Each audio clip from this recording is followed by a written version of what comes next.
Hi guys, today we're going to be making a pencil case made out of paper. The materials you will need are a piece of paper and a glue stick. The first thing you're going to want to do is fold your paper in thirds. Make sure that when you're folding the paper, there is a really nice seal when you're folding.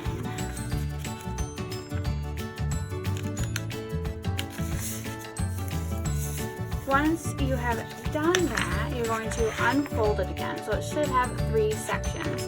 Now with the right hand section, you're going to fold it over and make it look like a right triangle, and it's going to come right up to where that seam is. And you're going to repeat that to the other side. Now with your glue stick, you are going to glue the top and side of the triangle and stick it down. And you're going to do the same with the other side.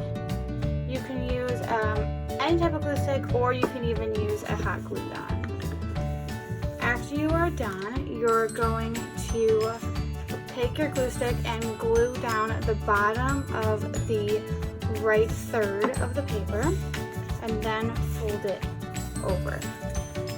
Then you're going to see how it kind of creates a square. You're going to glue stick all around the square, then fold it over.